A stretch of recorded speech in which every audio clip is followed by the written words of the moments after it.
आज आमचे पक्षाचे ज्येष्ठ नेते आमदार PN पाटील साहेब यांचं दुःखद निधन झालेलं आहे। त्यांच्या कुटुंबियांना भेटण्याकरता मी आज इथं त्यांच्या निवासस्थानी आलेलो आहे। अत्यंत निष्ठावंत कार्यकर्ता म्हणून त्यांची ओळख होती। त्यांनी सहकार क्षेत्रात विशेष काम केलं होतं आणि काँग्रेसच्या वाढीमध्ये त्यांचा सिंहाचा वाटा होता। राजीव गांधी यांच्या जयंतीच्या निमित्तानं ते नेहमी कोल्हापुरात गेली 20-22 वर्ष सलग राजीव गांधी दौड आणि त्याच्या सूतगिरणीवर कार्यक्रम ते घेत असत। मला देखील 2-3 वेळाला त्या कार्यक्रमामध्ये सहभागी होता आलं होतं। त्यांचं खरं म्हणजे ज्येष्ठतेनुसार त्यांना अधिक महत्त्वाची संधी मिळायला पाहिजे होती। त्यांना खरं म्हणजे मंत्रिपद मिळायला पाहिजे होतं, पण दुर्दैवाने काही घटना घडल्या, त्यांना मंत्री होता आलं।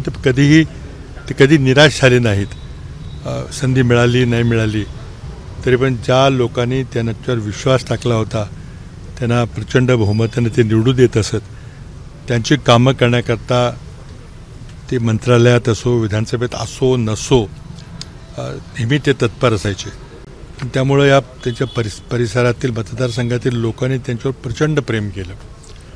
आमचा खरं म्हणजे आग्रह होता की त्यांनी ही लोकसभेची निवडणूक लढवावी, पण त्यांनी त्याला मान्यता दिली नाही आणि ते आपल्या विधानसभेच्या मतदारसंघाचं लोकांची सेवा करण्यामध्ये ते व्यस्त होते। त्यांना खरं म्हणजे खूप चांगलं भवितव्य होतं आणि या निवडणुकीमध्ये ते पुन्हा विधानसभेला प्रचंड बहुमताने निवडून येतील याबद्दल कोणाच्या मनातच शंका नव्हती आणि निश्चितच त्यांच्या ज्येष्ठतेमुळं मग आमचं सरकार आलं असतं तर त्यांना चांगली संधी मिळणार होती, पण नियतीच्या पुढं काही कोणाचं चालत नाही। त्यांनी लोकसभा निवडणुकीमध्ये स्वतःच्या निवडणुकीत जेवढा भाग घेतला नाही त्याच्या तितक्यात त्यांनी भाग घेतला। गाव वाडी त्यांनी पिंजून काढली। माझ्या मतदारसंघामध्ये सर्वात जास्त मताधिक्य मिळालं पाहिजे हा त्यांचा आग्रह होता। थोडीशी उन्हाळ्यामुळे त्यांची तब्येत खराब झाली। त्यांनी तब्येत खराब झाली तरी हॉस्पिटलमध्ये दाखल होण्याऐवजी त्यांनी सभेला ते प्रचारामध्ये व्यस्त होते। दुर्दैवानं त्यांचा अपघात झाला आणि कोणाला वाटलं नव्हतं की त्या अपघाताचं इतक्या गंभीर परिस्थितीमध्ये रूपांतर होईल। सर्व उपचार करण्यात आले पण काही यश आलं नाही आणि आज आमचा एक ज्येष्ठ सहकारी आम्हाला सोडून गेलेला आहे। कोल्हापूरमध्ये, पश्चिम महाराष्ट्रामध्ये, महाराष्ट्राच्या काँग्रेस पक्षाच्या राजकारणामध्ये फार प्रचंड मोठी एक पोकळी निर्माण झालेली आहे। मी माझ्या वतीनं त्यांना भावपूर्ण श्रद्धांजली अर्पण करतो। मी दिल्लीला होतो, प्रचारात होतो, त्यामुळे मला लगेच ताबडतोब काही येता आलं नाही आणि आज त्यांच्या कुटुंबियांना मला भेटायला मी इथं आलेलो आहे। त्यांना मी मनपूर्वक श्रद्धांजली वाहतो। काँग्रेसकडून दुष्काळाचं पाहणी दौरा केला जाणार आहे। काँग्रेस अध्यक्षांनी ते आता येणाऱ्या थोड्या वेळाने काँग्रेस अध्यक्षांनी विभागवार काही समित्या नेमलेल्या आहेत। त्यामध्ये लोकप्रतिनिधी आमदारांना त्या समित्यामध्ये घेतलेलं आहे आणि त्यामध्ये आधी काही ठिकाणी आम्ही आधी बैठका घेणार आहे, नंतर मग दौऱ्याचा कार्यक्रम आखणार आहे। काही ठिकाणी आधी आमदार दौरे करून मग बैठकीला येणार आहेत। परंतु आचारसंहिता जरी असली तरी दुष्काळ काही थांबत नाही आणि त्यामुळे आता मतदान झालेलं आहे, त्यामुळे आचारसंहिता शिथिल करून अधिकाऱ्यांच्या बैठका घेतल्या पाहिजेत आमचा आग्रह होता, पण शासनानं काही त्याला परवानगी दिलेली नाही।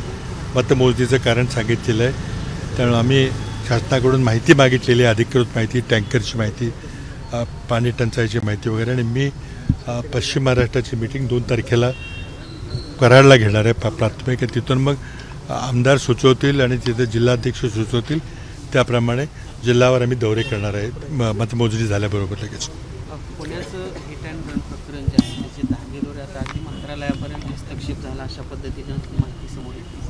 ज्या टावरीला वाचण्याचा प्रयत्न झाला त्याची शिफारस मंत्र्यांकडून केली गेली होती, त्याची सेवा संपलेली असताना कसं बघतं? काय झालं एकंदरीतच या प्रकरणामध्ये पोलिसांची वागणूक, तिथं दवाखान्यामध्ये रक्त तपासण्यामध्ये केलेला हलगर्जीपणा किंवा तिथं झालेला भ्रष्टाचार, हे एकंदरीत महाराष्ट्रामध्ये जे भ्रष्टाचारी सरकार कार्यरत आहे, आज अधिकाऱ्यांच्या बदल्या ज्या प्रकारे होत आहेत, ज्या प्रकारे पैसे देऊन चुकीचे अधिकारी चुकीच्या ठिकाणी उच्च पदावर येऊन बसत आहेत आणि सगळंच महाराष्ट्राचं राजकारण मुळातच सरकारच भ्रष्टाचारातून निर्माण झालेलं आहे आणि त्यामुळं संबंध राज्यामध्ये प्रत्येक विभागामध्ये प्रचंड मोठा भ्रष्टाचार चाललेला आहे.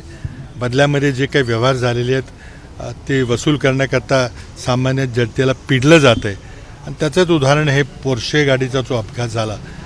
श्रीमंत लोकांना वेगळा कायदा, गरिबांना वेगळा न्याय, हे आपण महाराष्ट्रात बघतोय आणि म्हणूनच हे भ्रष्टाचारी सरकार उलटून पाडण्याकरता या निवडणुकीमध्ये जनतेनं निर्धार केलेला आहे आणि येत्या 4 जूनला जेव्हा लोकसभा निवडणुकीचे निकाल लागतील तेव्हा याच कारणामुळं, याच भ्रष्टाचारामुळं आज देशामध्ये आणि महाराष्ट्रामध्ये सत्यांतर झालेलं दिसेल. महात्मा गांधी यांचा चित्रपट आल्यामुळे महात्मा गांधी खरं तर समोर आले, नाही तर ते कोणालाच माहीत नव्हते असं पंतप्रधान नरेंद्र मोदी यांनी एका मुलाखतीत म्हटलं आहे.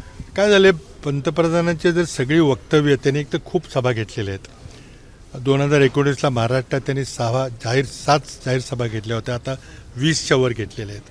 म्हणजे त्यांना कळून चुकलेलं आहे की आपण काही पुन्हा निवडून येत नाही आणि त्या प्रत्येक सभेतली त्यांची वक्तव्य जर पाहिली, त्या वक्तव्यातली विसंगती पाहिली तर मला वाटते त्यांना एक थोडी विश्रांतीची आवश्यकता आहे. त्यांनी थोडंसं उपचार करून घेण्याची गरज आहे. म्हणजे त्यांचा बॅलन्स बिघडलेला आहे असंच आता दिसते आणि त्यामुळं कुठल्याही प्रकारचं एकतर धार्मिक आधारावर ध्रुवीकरण करायचा त्यांनी पुरेपूर प्रयत्न केला, पण या देशातील जनतेने त्याला काही प्रतिसाद दिला नाही. निवडून येण्याकरता, सत्तेत राहण्याकरता वाटेल ते करावं लागलं तरी करायची त्यांची तयारी दिसते. आता बोलायला काही मिळालं नाही तर म्हणून गांधीजींच्यावर त्यांनी आता राग काढलेला आहे. कदाचित पंतप्रधानांचं शिक्षण हे बेताचंच झालेलं आहे किंवा झालेलं नाही, त्यामुळे त्यांना महात्मा गांधींचं जगात काय महत्त्व आहे याची त्याला जाणीव नाही आहे आणि म्हणून ते सिनेमा बघूनच त्यांनी महात्मा गांधींची त्यांची ओळख झाली असावी आणि ती सिनेमामुळं खूप प्रभावित झाले असल्यामुळं जगच महात्मा गांधींना सिनेमा पाहून ओळखू लागलं, असं हास्यास्पद विधान त्यांनी केलेलं आहे. पण मी जे म्हटलं की त्यांना थोडी विश्रांतीची आवश्यकता आहे, त्यांच्या विधानाचं आपण जर विश्लेषण केलं तर अशा प्रकारची व्यक्ती आपल्या देशाचा पंतप्रधान आहे, दुर्दैव आहे म्हणावं लागेल. एबीपी माझा, उघडा डोळे बघा नीट.